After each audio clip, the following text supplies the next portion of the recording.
Now, as we have been discussing, the entire path of modern industrialization in India, the whole journey of evolution has been a very wavy one. It has been a very choppy journey. And as we said, it can broadly be divided into the pre-independence era and then the post-independence period. And now the post-independence period, that is after 1947, could also be subdivided into the one that happened or the industrialization that corresponds to the 1991 period before this, and then when the new economic policy of 1991 was created, when Shri P.V. Narasimha Rao was the Indian Prime Minister, while Dr. Manmohan Singh was the finance minister. So, under the stewardship of these great economists, we had the new LPG liberalization, privatization, and globalization reforms. After this, the history of Indian industries changed completely. Now, why were these reforms needed and what impact, negative as well as positive, did they have, is something that we shall discuss in the post independence period.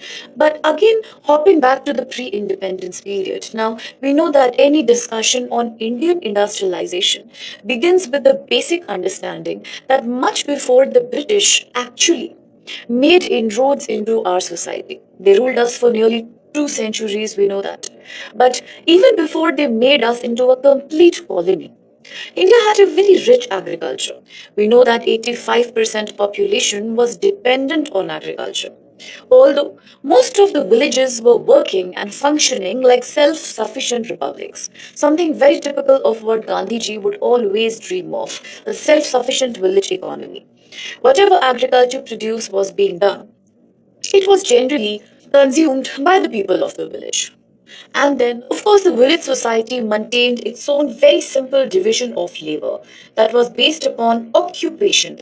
Or, as we discussed in the words of Emile Durkheim, a society characterized by mechanical solidarity. That was India for us.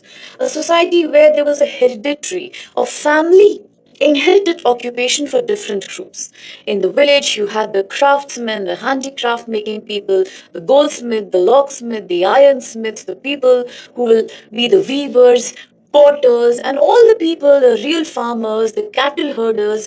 So everyone did something to contribute to the society. All needs were met within the village. Either they would do some kind of a basic monetary exchange, or they would deal with each other in terms of bartering of their services, generally, also sometimes by exchanging crops. It was an economy that was fulfilling its requirement. But when the British entered India, and you know what did they do? In the name of industrialization, they actually created a deindustrialization of India. As I said, in the previous video. On the one hand, British made India as a free raw material supplier. On the other hand, they made India into a colony or a market of machine made finished goods. Now, naturally, whatever handicrafts were being made in India. Now, we also know that although India was primarily an agrarian economy with 85% of its population into flourishing agriculture, but at the same time, we also had a very good and a very successful handicraft industry. Precious stones, semi precious stones, silk, cotton weaving, pottery, these kind of things were so prominent and they were so prolific that not only were they rapidly produced within Indian society, they also had a very good demand overseas. Much before British colonized us, India was a very famous and a very successful exporter of handicraft and textiles from India. Now, what happened? The agriculture and the handicraft sector, that were our domestic sectors, they were both attacked by the Britain. Now, what British also did, they started imposing a very, very high export duty or a very, very high export tariff on Indian handicraft exports, which means the prices of Indian handicrafts rose tremendously in the foreign markets, which again meant the demand came down. They could not compete with the products that were being manufactured by British themselves. So, in three ways, they attacked us, which is known as the deindustrialization of India, destroying our self-sufficient agriculture economy. Now, a very good question comes up here. How did they actually destroy our self-sufficient agricultural village economy? Again, they did it through three things. The very first thing was the land reforms and the revenue system which they imposed upon us. In the garb of changing zamindari, Rayatwadi systems, they started imposing a very heavy taxation on Indian producers, Indian farmers, Indian agriculture workers. Ultimately, the strain of this heavy taxation came upon the agriculture labor and the very small farmers who could not produce enough to pay the taxation to the British. Zamindars became nothing but a middleman who would simply extract a maximum amount of revenue from the poor cultivators and pass it on to the British. Now, only few segments were becoming rich in the process. On the one hand, the British treasury was being filled. On the other hand, the zamindari, the new capitalistic class, was arising in India. But what about the poor farmers? Now, they were the ones who were bearing the cost of it, which meant agriculture sector was not flourishing anymore. So land revenue system is one way British hit India's agriculture. The second way in which they hit us in our agriculture was through commercialization of our agriculture. Now, when India's agriculture sector was completely self-sufficient and prolific, then everybody's needs were being met. But come British and they impose a policy of commercializing agriculture, of replacing food crops by commercial or cash crops such as cotton, tea. I told you about the plantation agriculture, indigo, opium. What happened now? Since India was now producing commercial or cash crops, again the food self-sufficiency of people came down. The productivity again went down. The poor kept on becoming more poor, especially farmers who held very small acres of land. So that is the second way in which they harmed us. The third way in which they impacted us is by ruining our handicraft industry. Now, when handicraft industry is completely destroyed, naturally the demand of agriculture products also comes down because handicraft industry uses a lot of raw material coming from agriculture sector. That was not happening anymore.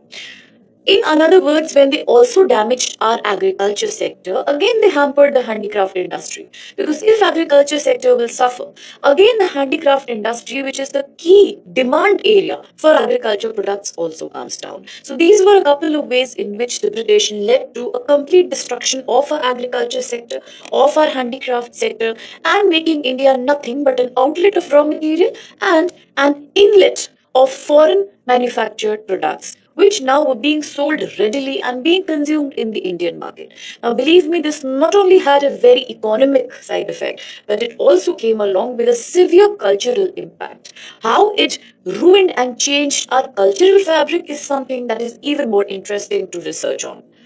Now, in the whole process, India was suffering heavy losses, but Britishers never tried to do a serious estimation of India's national income, India's per capita income, because they were never really bothered about Indian economic growth. In fact, for the first time, it was the very famous Indian economist V.K.R.V. Rao who made an attempt at calculating the national or the per capita income of people in Indian economy. Now, by the time we reached the second half of the 19th century, India was depicting a situation where slowly modern industries started arising in India, but still the growth was very slow and very stagnant. While in the western part of the country, generally cotton and textile mills dominated, and these were owned by Indian entrepreneurs. On the eastern side, generally, we had the jute mills and the jute industry that was generally under foreign control. In this background, many Indians were also trying to establish industries, but they were not very successful owing to the exploitative policies and lack of encouragement being given by the foreign government. Now, we could consider certain examples like the textile mill near Calcutta. Again, that's the eastern part of India. Also, the iron steel manufacturing and smelting at Chennai. We could talk about the textile mill of Ahmedabad. As I said, the cotton and the textile sector dominated in the western parts of the country. And then the paper and the pulp industry that came in 1832 near Chennai. This was more of an economic experiment. But since British exploitation led to most of these attempts being a failure, this period, very interestingly from 1818 to 1850, is often remembered as the abortive phase of evolution of Indian industries in India. Because while there were attempts being made, but they were not being very successful, given the fact that there was hardly any encouragement to Indian economic growth that was happening. Again, the phase that came a slightly late, that is 1850 to 1890. In this period, the first jute mill and the first coal mines were seen being created in the Indian soil. So generally these were around the jute and the cotton sector. But at the same time, there was hardly any encouragement on the lines of modernization to these industries. The working conditions for Indian labor class were quite pathetic. They were suffering because of poor wages, exploitative working hours, zero labor laws, and no kind of social security. At the same time, there was hardly any proper organization, there was hardly any proper systematic development of these industries. And alongside, there was a rapid decline of the traditional Indian handloom sector. However, by the end of 19th century, we do see that literally around 194 cotton mills and around 36 jute mills came to be established in Maharashtra and Calcutta area. For example, in 1854, we had the cotton textile mill at Bombay by Kovasji Davar, which was also the very first private enterprise of India. In 1855, we know about the jute textile mill at Rishira. And then this also begins an export of Indian jute to the Australian region. Similarly, the Ahmedabad cotton mills created in 1863, the woolen textile mill created in Karnataka, that's the capital Bangalore, and by 1875, we had several other textile mills allocated in different regions of the country. So this was rather a more prolific and productive period overall.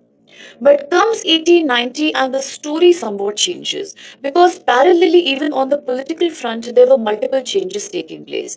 We know that India also was now into a slightly more active phase of the freedom movement. With 1885 and the formation of Indian National Congress, we had a new middle class that was being developed in the country. This new class was very, very politically conscious. This new class supported the moderate ideology of encouraging British government to do favors to Indians, to enable and to provide for Indian demands also.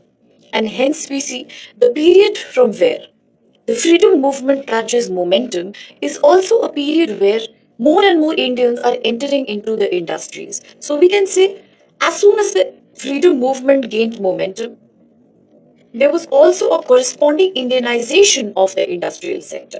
Side by side, there is another parallel development. I told you in the previous lecture that British created certain industries like railways, telegraphs, and postal services, not for Indian modernization, but for their own administrative need and convenience. They really needed to coordinate the supply of finished goods, the export of raw materials. Therefore, they wanted to develop Indian coastal cities of Madras, Calcutta, Bombay, as well as they wanted to have a rapid system of railway.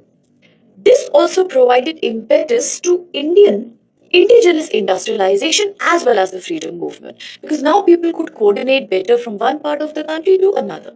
Similarly, therefore, we see that many Indian entrepreneurs are emerging in this period. It's a very productive period of Indianization, like the Tata Group, the very beginning of PC Ray Industries, all of these started now taking birth on Indian soil. Similarly, the focus for the first time shifted from only jute and the cotton and textile sector to now cement, paper, steel, and iron industries. So we are now entering a very active phase of industrialization until 1950. Another very good reason for this is that because of better railways and better connectivity, better roadways at the same time, now industries and factories could be set up at remote corners of the country, which obviously meant much more cheap labor and many more natural resources that could. If we were to enlist very prominent examples, if you were to write this in your answer, the most prominent examples of those industries which emerged during the period until 1915, that again corresponds to, kindly do not forget, the Indianization of Indian industry. These were in 1907 the first iron and steel industry that was started by Jamshedji Tata in Jamshedpur. Similarly, so many cotton mills were created in the area around modern day Mumbai that Bombay came to be known as the cotton polis of India.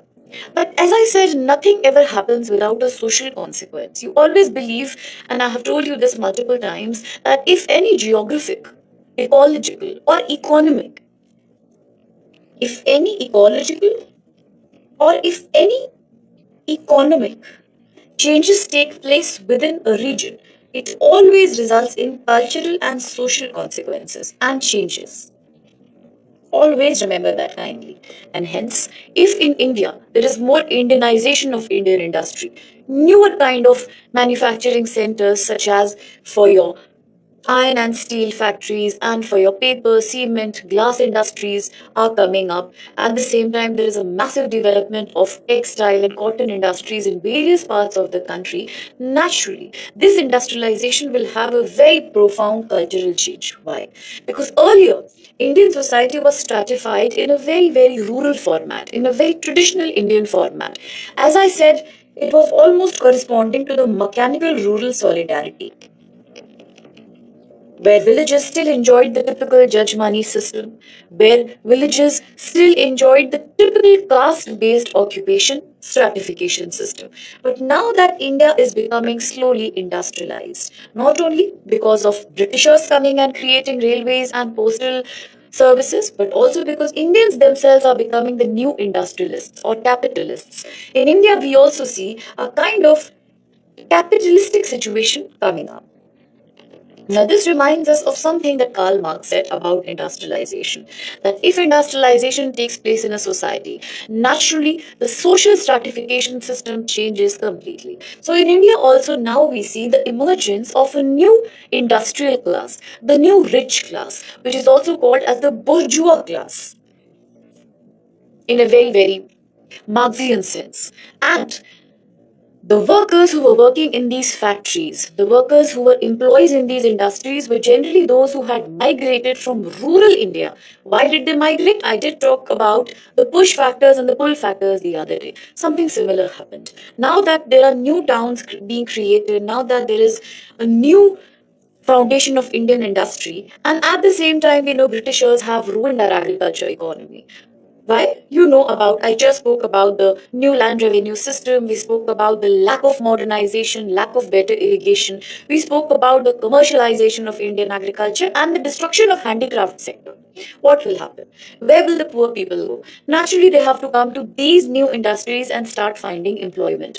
Whatever difficult conditions of work exist here, whatever low wages exist here, but that's the only way they can earn now to support their families back in the villages. So they all migrate here and they start working. So society is getting now divided on a new line. While we spoke about rural village India, it was a very, very caste based and a very, very hereditary based stratification. But today, as people are coming, now you see this new phase of India after 1915, when people are coming to urban India and working for these new industries, cotton mills, jute mills, and steel and iron and paper and glass industry. What is happening? We are now entering a new change, and this is a new kind of social stratification system which is absolutely class based. That's the most important cultural change in India that we talk about. People who are used to living in a very, very typical way, who are very religious in their orientation, who do not intermingle and intermarry and interact with people of other castes, where still there is untouchability that's happening, where still women are contributing in the joint family means of production in the villages. Now, so many things are changing. Not just that, women are staying behind at home and men are coming and becoming the laborers in the industry. That means the beginning of a new gendered division of labor. This also means a new urban way of life. It also means the declining importance of religion, which in sociology is known as secularization. At the same time, a new stratification system which is no more completely caste based, but it is more class based. Because here in the modern factories, workers have to live together. They have to work together. They eat together. They wear the same kind of clothes or uniforms. They listen to the same boss. What is happening? They are intermingling at a very fast pace. And hence the society is becoming divided into the ones who are the capitalists or the bourgeois and the other who are the poor workers, exploited laborers who are the proletariat or the workers. And hence they all are following a new economic class based mobile stratification system, which is very unlike rural India. Now, eventually, since at the same time India is also a ideology, Indian society has started believing in the extremist ideology.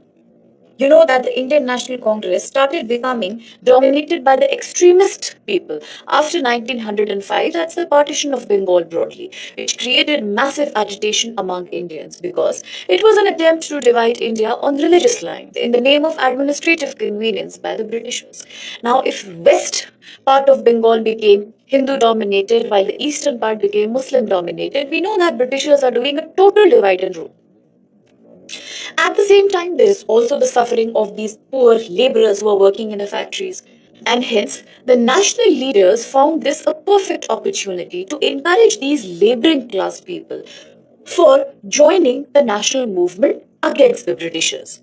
As you might be remembering, that when Mahatma Gandhi emerged in the Indian political spectrum after 1914, corresponding to the period during and after the First World War, everything changed. Before Mahatma Gandhi came into Indian society as a political leader, the Indian national movement was a very elitist, it was a very, very localized urban movement. Workers, farmers, women, lower caste people, Dalits, they were hardly participating in the freedom struggle. But now, after Gandhiji comes, the entire movement that was very, very restricted is becoming a mass movement, a very democratic movement, because he was the one who was inviting not just the people from the Dalit and the so called untouchable communities, but also he was enjoining women to come and join the movement. He was encouraging a very new model of production and education based on charkha and based on complete Swadeshi, Indian made.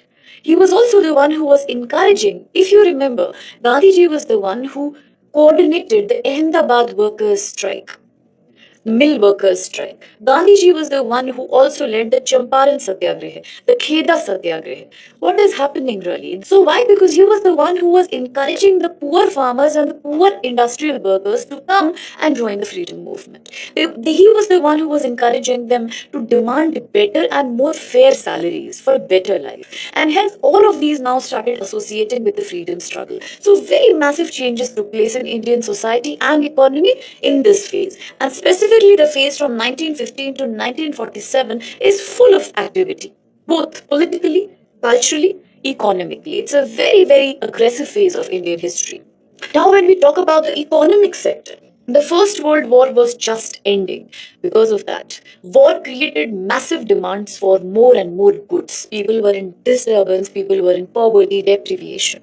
Because of the war losses, the demand for goods increased, and this again boosted Indian industries. Why? Because if there is a heavy demand in the global market, Indian industry was ready to supply that. So, therefore, all the industries in India that were created immediately by the end of the First War period, they were known as war babies. This was the name with which we call the Indian industries which emerged during and immediately after the First World War. Similarly, even after the Second World War, we saw a massive global demand for local Indian products. What happens? Again, the local Indian industries, Indianization of industry took place in the lives of consumer goods. That's a very important development that we must remember. Apart from that, on the one hand, Indian industries are booming to satisfy the increasing global demand. On the other hand, Indians are actively participating and getting encouraged to participate in the freedom struggle. There is much more unity on Indian soil among people from different classes and different castes because of being mobilized due to the Gandhian ideology of fighting for independence.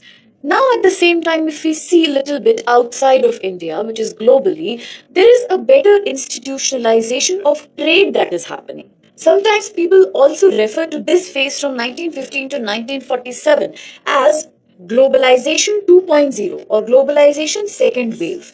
Because during this time, we see that there are better institutes and organizations which are being created across the world to promote a more fair, a more justified, and a more transparent system of trade and a better working condition for poor laborers. So, these are some motives around which globalization started getting organized. During this phase, therefore, we see in 1919 the creation of International Labour Organization. India was also a huge participant in the creation behind the International Labour Organization, which spoke about creating just, even, fair, and transparent remuneration system of workers around the world to protect the interest of the proletariat and the exploited laborers. So many more labor laws came in during this period. On a very similar line, the Indian Fiscal Commission was created in 1921 to provide now for the first time some protection which hasn't been provided so far by the British. But now for the first time, due to the recommendation of Fiscal Commission, inspired by all these institutions like ILO, we are now seeing some protection being provided to the iron, steel, textile, cement, paper, metal industry of India. And hence, under this new regime of protectionism, under this new regime of labor laws and more institutionalization, we see industries like the disco, that's the very famous organization being created in 1919. Similarly, the Vishveshwarya steel plant was created in Karnataka in 1923. From 1941 onwards, we see heavy chemical industries being established in India for creating chemical products like the caustic soda, chlorine, bleaching powder, which have massive consumer and industrial usage. Similarly, another revolution was back in 1940, the creation of HAL, Hindustan Aircraft Limited, that was created in Bangalore by Walchand Hirachand. Similarly, metal industry like copper industry and electric equipment industries also started taking roots in India. Generally, we see a total change now as compared to the pre-British period. Because now we have more Indians in the industry. We have a much broader base of Indian industry from consumer goods to things like cement, paper, steel, iron, to things like aircraft manufacturing, to chemical products, to copper and other metallurgy equipments. Now India is moving towards a path of industrialization which is very, very diverse. Also, there is more realization and knowledge and awareness about labor laws and transparency. So while we are moving towards the national movement, we are also seeing much, much better development on the industrial front. Now, as soon as we talk about the independence period, now Britishers left a long legacy of exploitation, a very long legacy of deindustrialization behind them. So therefore, the post-independent phase of Indian industrialization again is very complicated and lengthy. To begin with, we need to see the very early part, which corresponds with the first 5 year plans, where more importance was given to agriculture actually. That's the 1965 to 66 period. After that, we see a period of rather slow growth in 1970s. And then we come back to the revival period of 1980s. Only to again realize in 1991 that we are having a massive economic problem. And what should we do to change our macroeconomic outlook? So that is something that we shall need to study. Now, immediately after the independence, that's 1947, and the years that follow this time, the very first industrial policy was created in India, named as the Industrial Policy 1948. It clearly laid down certain objectives. What were these objectives? To create much more employment opportunity for people, because till now you have seen the sheer nature of exploitation of the British combined with the declining traditional handicraft and artisan and cottage industry sector. We see a massive unemployment. So, therefore, the first target of the policy was to tackle the problem of unemployment and poverty. The second was to create a much better regional balance, because until now, industries were only located in few more important areas like the coastal areas, or, for example, areas which are rich in natural resources, the river deltas, or the mineral belts. But now the intention was to create a more balanced growth regionally. The government of India also started talking about promoting the public sector enterprises. Again, because if everything is privatized, then employment generation and income equality will not be taken care of, because it's only the government which can take care of social welfare. The newly formed Indian independent government, given its focus on social welfare and socialism principle, wanted to give more importance to the public sector. In the end, the target was to maintain self-sufficiency of Indian industry. But when the first 5 year plan was created, more importance was actually given to Indian agriculture.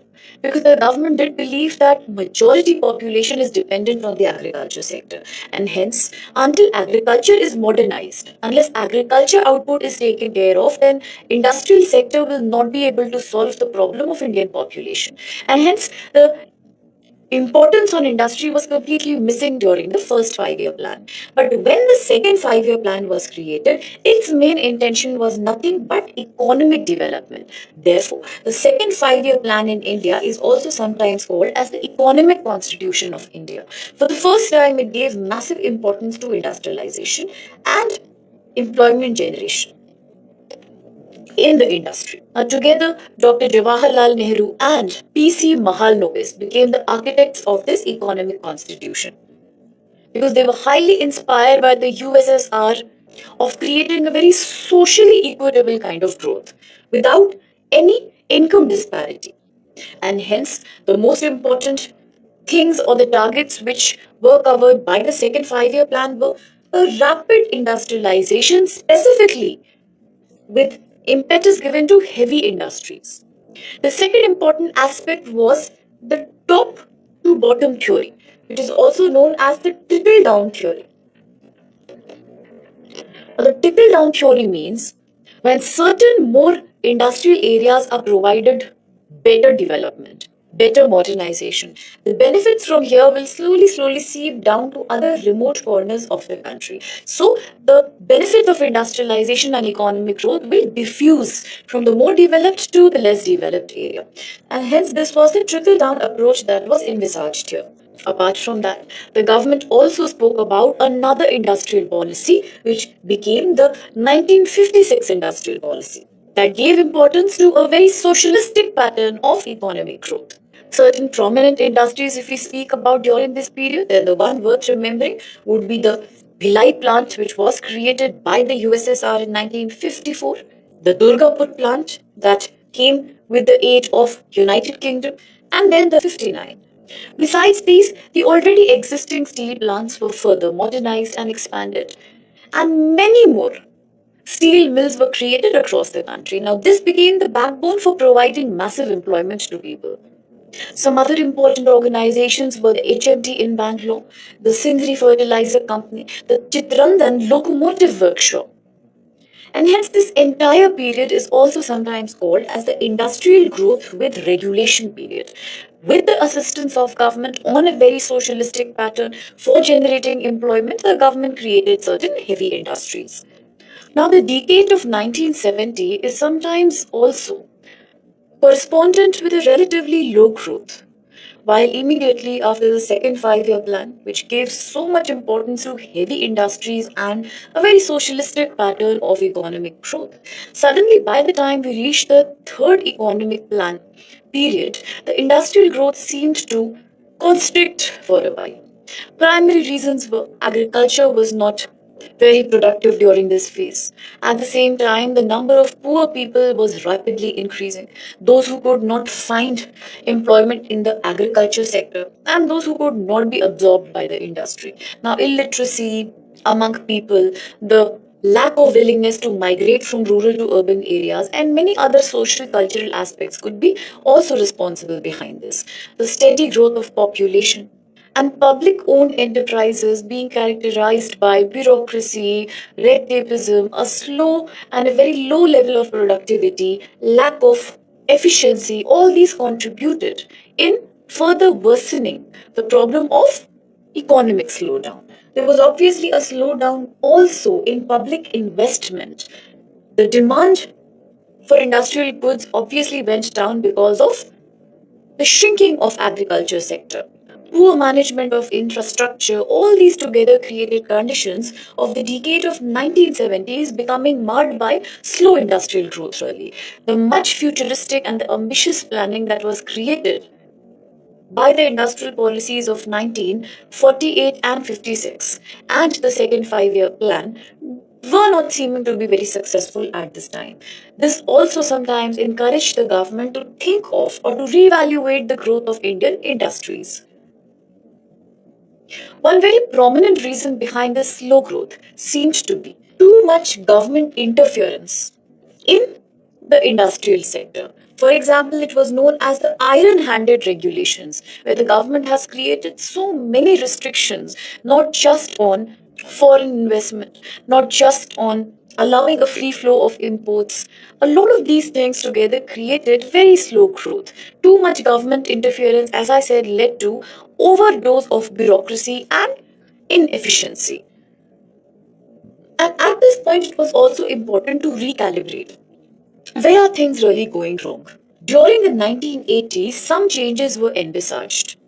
Because of the sheer changes that were created in 1980s, this period is sometimes also called as the turnaround period of the industry before the 1991 new economic policy. Suddenly, what changed? Why did the industrial growth slightly recover during this time?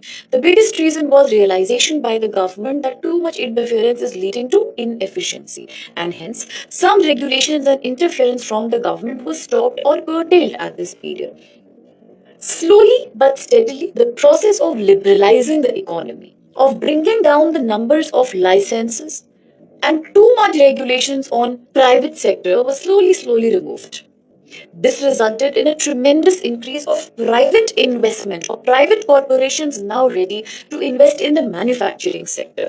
This naturally resulted in a spike of economic growth. There was a much heavier import of capital goods.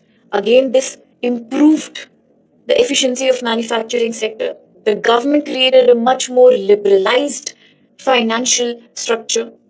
The government also resorted to borrowing from international organizations in order to invest more in the Indian industries. However, these seemed like a very temporary solutions. These seemed like a very band-aid approach because it did not seem to cure the problem from within. There was a much more aggressive intervention that seemed to be required at this stage. Owing to the obsolete, the outdated machinery and poor technology, any further industrial growth was not looking possible at this point. There was overall a very big deficit of capital goods as well as raw materials needed for a more strong manufacturing sector. And hence, India completely sinked down into what is known as the big crisis of the 1990, which is also known as the balance of payment crisis, which the Indian government faced, wherein, due to excessive borrowing, excessive loan taking, the debt of the government increased to a very high degree. There was a massive physical deficit that was created at this point. The balance of payments was completely negative. The government was spending more than it was earning. And situation became so ugly that by 1991, the gross fiscal deficit increased from 9% of the GDP to suddenly 12.7% of India's GDP. At this point, somebody had to do something radical, as India was now importing much more than actually it was exporting. So there was also a balance of trade that was running negative. There were some international reasons also, global events which created and further worsened the crisis. For example, the Gulf War and the emerging oil crisis. The heavy increase of crude oil price added to the burden of Indian economy. India had a very strong trade relationship with USSR, but when the USSR broke down, when it collapsed, and many other countries took independence, at that point of time, since India was dealing with USSR in terms of rupee, therefore, Indian economy suddenly suffered a major setback. Similarly, as we have spoken earlier, the loans from organizations like International Monetary Fund also increased to a huge extent. Foreign reserves or forex reserves were unavailable. They were hardly existing. They were so less that India was unable to do international trade at a previous scale. Similarly, India was almost becoming a defaulter to the international organizations because of the high loan burden. It was not in a position to repay its loans at all. At this point of time, when by June 1991, India's foreign reserves fell to less than $1 billion, which were barely sufficient to do any more import for 3 weeks to come. All investors were running out of the country. It was a complete collapse. It was like a complete economic breakdown. And hence the government also resorted to taking an emergency loan from the International Monetary Fund by pledging some of India's gold reserves. This created a massive sense of insecurity among vast sections of Indian society. Now, at this point of time, while P.V. Narasimha Rao was the Prime Minister, he, along with his Finance Minister Dr. Manmohan Singh, envisaged the new economic policy 1991. Now, this seemed like the only savior for India at that point of time, when suddenly the government decided to open up the Indian economy to other countries of the world. It decided to step down. It decided to reduce its interference in the industrial sector. It decided to move towards a more market oriented economy. And this broadly is known as the LPG reform structure, the liberalization, the encouragement to private sector, that's privatization, and the opening up of Indian economy to international competition, which is the globalization. The most important steps taken under the LPG reforms were the license Raj and the inspector Raj were removed, which means the heavy number of licenses and approvals that were needed to establish industries in India was actually reduced to promote more entrepreneurs to set up industries. Industrial licensing was abolished up to a certain limit. Compulsory licensing to be obtained by private enterprises was curtailed. Investments were promoted big time. To encourage more exports, Indian rupee was devalued by 20%. Similarly, the government, to create public sector reforms, also allowed more heavy foreign